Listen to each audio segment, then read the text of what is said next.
Hi, my name is Soumitra Das. I'm the chairman and executive director of Healthy Climate Initiative. I am Rituraj Fukan, and this is the Healthy Climate Initiative trip to the Sundarbans.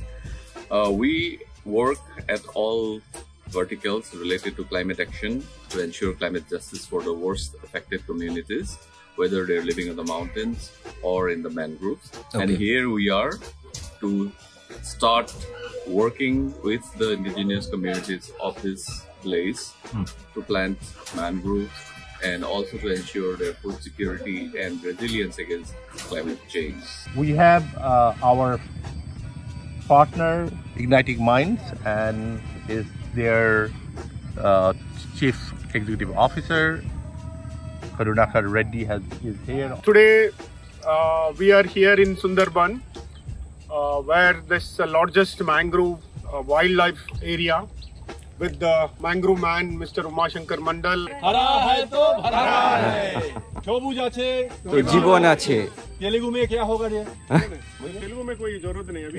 पच्चनी चट्टू, पच्चनी चट्टू, প্রকৃতিকে মেটলো। Thank you. আমি উমাশঙ্কর মণ্ডল, সুন্দরবনের ভারতীয় সুন্দরবনের দক্ষিণ পূর্ব দিকের একদম শেষতম গ্রামের অধিবাসী। Umashankar ji, what made somebody who was born in the Sundarbans, in the village where you were born, want to work on something that is so globally important? What made you want to be the mangrove man? And who gave you the so honored title of the mangrove man of the Sundarbans? আমার গ্রাম হলো ভারতীয় সুন্দরবনের দক্ষিণ পূর্ব দিকের একদম শেষতম গ্রাম চরগেরি। তো এই চরগেরি গ্রামে আমি বেশ কিছুদিন আমার ছোট বয়স কেটেছে, তারপরে আমার চাকরি সূত্রে আমি এখন বাইরে থাকি। ঘটনা হচ্ছে এখানে 2009 সালে 24শে মে এই যে নদীর বাঁধটা আছে, এটা হচ্ছে আইলার বাঁধ বলছে, এই বাঁধটা পুরোটাই ভেঙে গেছিল। আচ্ছা, তার পুরনো বাঁধটা হচ্ছে এইটা, এই যে পুরানো বাঁধ। ওকে। এবার তো ভেঙে গেছিল, তো ভেঙে যাওয়ার পরে তখন আমার বাড়ি এই গ্রামেই, একদম নদীর পাশে। তো তখন আমরা গ্রামবাসীদের জন্য সবাইকে মেসেজ পাঠাতে থাকলাম, please help me food, cloth and medicine. তো এর সঙ্গে প্রচুর লোকজন আমাদের সঙ্গে মিলিতভাবে গ্রামের লোকজনকে প্রচুর হেল্প করেছে। 3600 পরিবারকে আমরা এক বছর এইভাবে পরিষেবা দিতে থাকি। তো ধীরে ধীরে তারপর যেটা হলো, 16-17 দিক থেকে আমরা আরো জোরদার লাগিয়ে দিলাম। তখন এই বাচ্চাদের এডুকেশনাল কিট, তারপর মায়েদের শাড়ি, এই সমস্ত জোগাড় টোগাড় করে আবার ওদেরকে বড় ধরনের ইনভলভমেন্ট শুরু করবো। এর মধ্যে যেটা দেখেছি আমি জুলাই মাসে এসে, বা ওই জুন মাস জুলাই মাসে দেখলাম যে এদিকে তো ঘর বাড়ি অনেক ধ্বংস হয়ে গেছে, সেটা একটা আলাদা ব্যাপার। আর একটা ব্যাপার হচ্ছে যে সোয়াশ এবং ব্যাকওয়াশের ফলে যে নদীর যে বাঁধ এবং যে চর, সেই চরের অনেক ক্ষতি হয়েছে, যেমন red fiddler, blue fiddler, yellow fiddler, marsh crab, horse crab, স্যানিমান, এগুলো প্রচুর পরিমাণে এগুলো নষ্ট হয়ে গেছে। তো সেই সময় থেকেই ভাবলাম যে আমরা ম্যানগ্রোভ প্লান্টেশন করব। তো এই ম্যানগ্রোভ প্লান্টেশনের সময় তখন আমরা কি করা হলো, গ্রামে 220 জন মহিলাকে আমরা একত্রিত করলাম এবং সঙ্গে আমার বাবা, মা, ভাই, তারপরে সবাই মিলেই কিন্তু এই কাজটা তখন কমপ্লিট করতে থাকলাম। We are in Sundarban mangrove forest. The island we are in, called Chota Mulla Deep. The idea is to find a site where we can have about 100,000 mangroves we can plant, and for the resilience of this community, also support the community here. And you can see also the women who are doing, who are called Mangrove Army. They are the backbone of this plantation effort. They come, do and protect the plantation. যে সিডটা আমরা collection করলাম সেটা হচ্ছে pine গাছ, অ্যাবিসনিয়া Alba, অ্যাবিসনিয়া মেরিনাভরা officers, আর হচ্ছে ব্রুকরিয়া, রাইজোভারা, সোনাতেরিয়া পেতালা, এই গাছগুলো। Local নাম হচ্ছে পাইন, কাঁকড়া, কেওড়া, এই গাছগুলোকে আমরা জোগাড় ফলগুলো জোগাড় করলাম। এই যে আমরা যে জায়গাটায় রয়েছি এটা হচ্ছে পীরখালি ব্লক। পীরখালি ব্লকের এই যে উঁচু জায়গা, যে গাছগুলো আমরা দেখছি সেই গাছগুলো হচ্ছে কেওড়া গাছ। একমাত্র সুন্দরবনে সরাসরি এই কেওড়ার ফল আর কেওড়ার পাতা, মানে ফলটা মানুষ, হরিণ এবং অন্যান্য প্রাণীরাও খায়, এবং পাতাটাও কিন্তু সরাসরি বানর এবং হরিণেও খায়। অন্যগুলো সেরকম ভাবে খায় না, কিন্তু এটা খায়। একদম সরাসরি উপকার পাওয়া যায় এটা। আচ্ছা, তারপরে এই কেওড়া গাছ এই প্রচুর পরিমাণে কার্বন সিকোয়েস্ট্রেশনের একটা কাজ করে থাকে।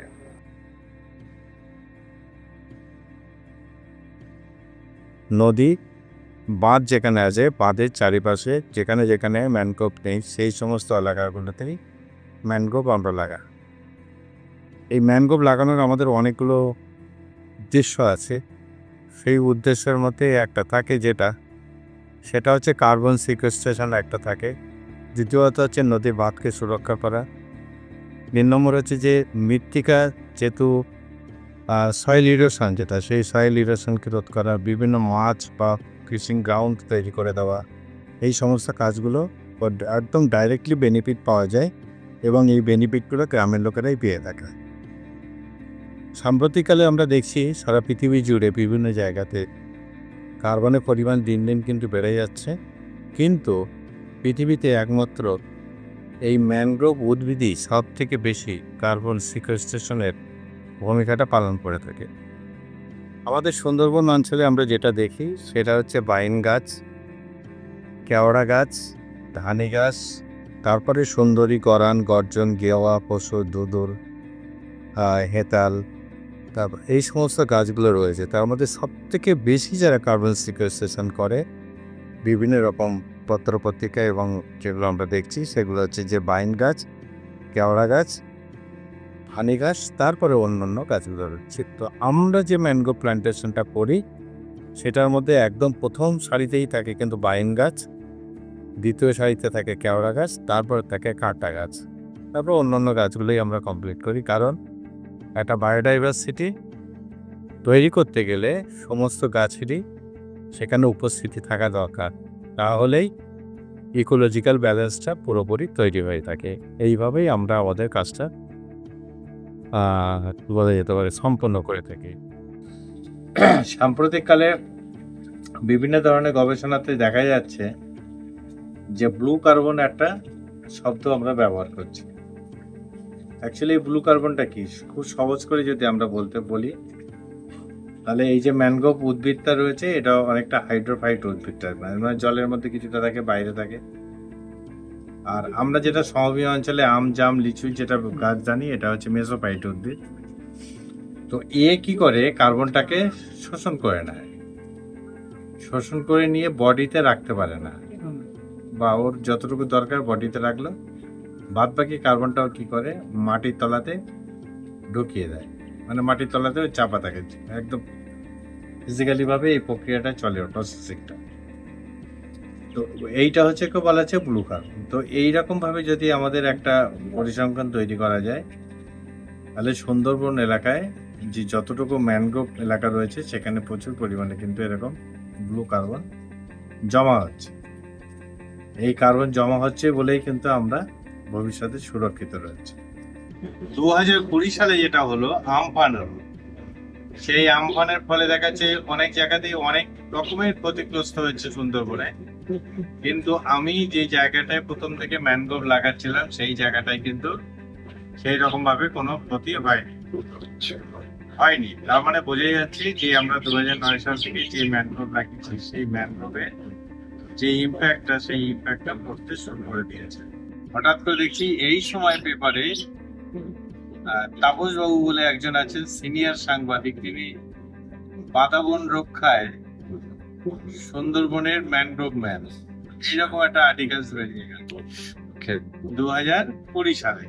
এইবার এই 2021 সালেই আবার যেটা একটা ঘটনা ঘটলো সেটা হচ্ছে WWF থেকে ডক্টর রিমিংটন অ্যাওয়ার্ড পাওয়া গেল একটা, যে ম্যানগ্রোভ টাইগার কনজারভেশনের জন্য এরা অ্যাওয়ার্ডটা দিল। তো এটা ইন্টারন্যাশনালি ভাবে একটা গুরুত্বটা বাড়লো, এবং পরবর্তীকালে আমি জানলাম এই ডক্টর রিমিংটন অ্যাওয়ার্ড পাওয়ার দিক থেকে প্রথম ভারতীয় হিসাবে আমি, এবং বাঙালি হিসাবেও আমি, মানে বাঙালি মানে বাংলাদেশকেও ইনক্লুড করে।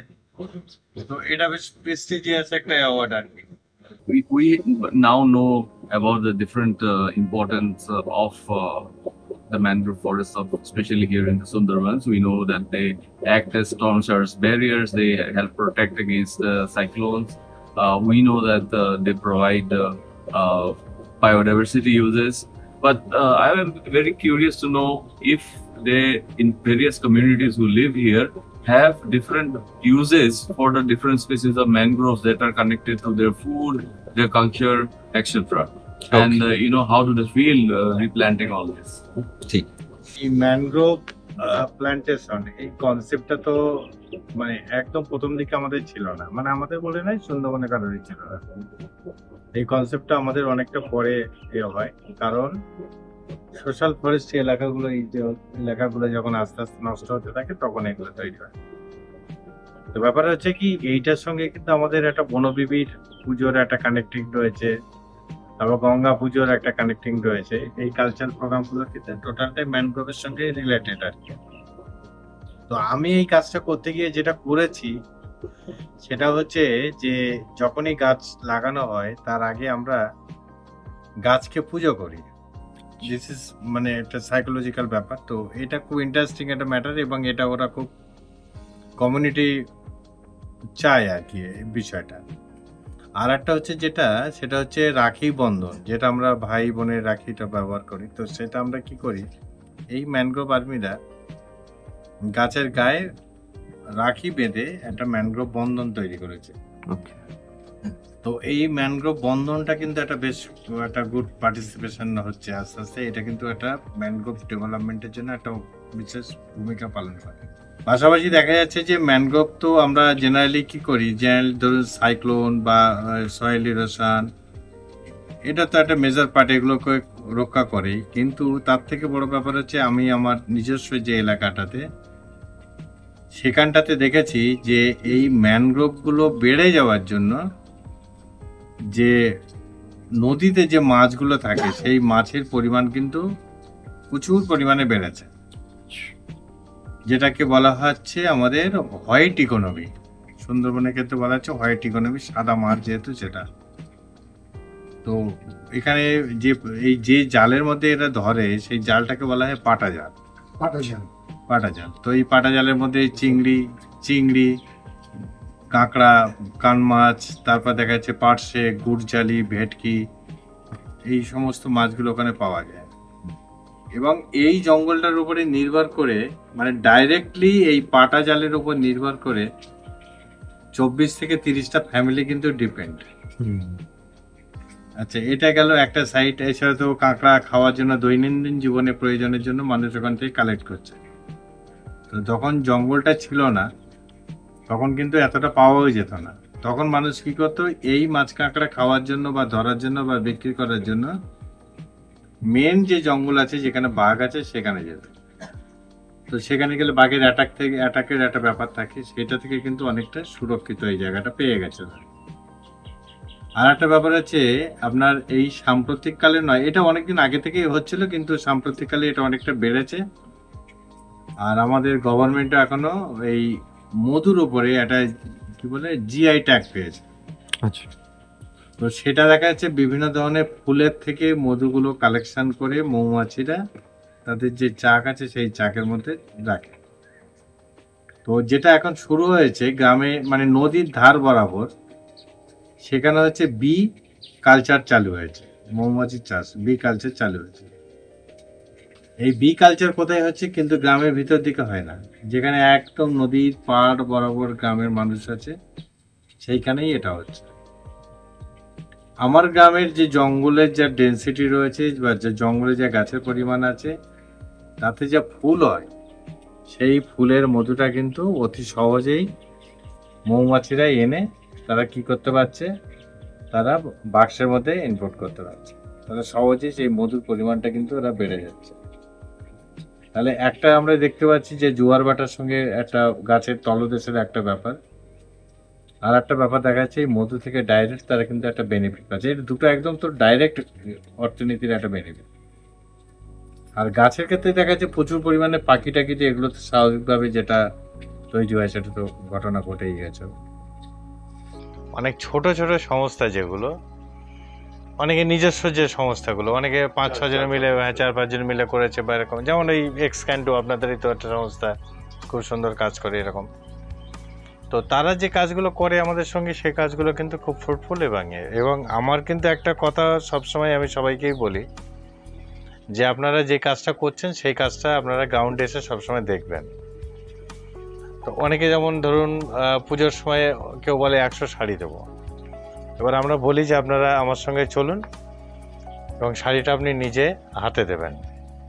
তো সেক্ষেত্রে আমার মনে হয়েছে বড় বড় সংস্থার থেকে ছোট সংস্থাগুলো অনেক রিলায়েবল বা এরকম মনে হয়। কারণ আমি তো শুধুমাত্র ধরুন আমার সংস্থার জন্য লড়াই করছি, বিষয়টা এরকম নয়। কারণ আজকের যে মহিলাদেরকে আমি কথা বলছি যে তোমাদের এখানে 1 লাখ ম্যানগ্রোভ লাগাবো, তা ওরা তো একটা আশা করে থাকে। এবং পরবর্তীকালে যখন এই কাজটা আমরা ম্যাচিওর না করতে পারি, তখন কিন্তু আমাদের উপরে নানান ধরনের চাপ আসতে থাকে, একটা মহিলাদের প্রেশার আসতে থাকে। তারপরে পলিটিক্যালি যে যাদের মাধ্যমে আমরা ওখানে কাজটা শুরু করেছিলাম, মানে পলিটিক্যাল না হলেও দাদারা আর কি, যে তুমি বললে কাজটা করতে পারলে না, অন্য কাউকে দিয়ে করলো, এক্ষেত্রে একটা সমস্যা তৈরি হয়। সেজন্য আমরা যতটা চেষ্টা করি আগে সব কিছু জেনে টেনে তারপরে। আর একটা মানে ভীষণ বড় ব্যাপার, মানে ধীরে ধীরে এটা আমাদের বাড়ছে। আমরা সারা পশ্চিমবঙ্গ জুড়ে বিভিন্ন স্কুল এবং কলেজগুলোর সঙ্গে একটা এনভায়রনমেন্টালের মৌ চুক্তি করছে। মানে এখন আমার মূল একটা উদ্দেশ্য হচ্ছে যে ভবিষ্যৎ প্রজন্মকে যদি রক্ষা করতে হয়, তাহলে এই বাচ্চাদেরকেই ইনভলভমেন্ট করতে হবে এটার মধ্যে। তো ধীরে ধীরে আমাদের এই বিষয়টা নিয়ে আরো গভীর চিন্তা ভাবনার দিকে আমরা রয়েছি। এখন তোমার ফিউচারের দিকে তোমার কি কোনো স্বপ্ন আছে? নেক্সট 5 বছরে কি কোথায় করতে চাও, কোথায় যেতে চাও?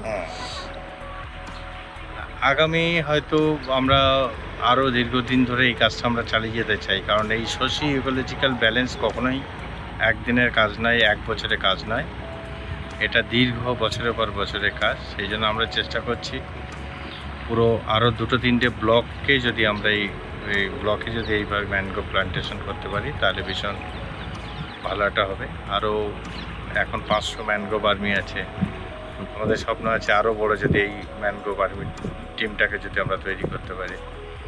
আর এদের যদি সাস্টেনেবিলিটি ডেভেলপমেন্টের জন্য একটু আরও ডেভেলপ করা যায়, তাহলে ভীষণ ভালো হবে। Great, thank you.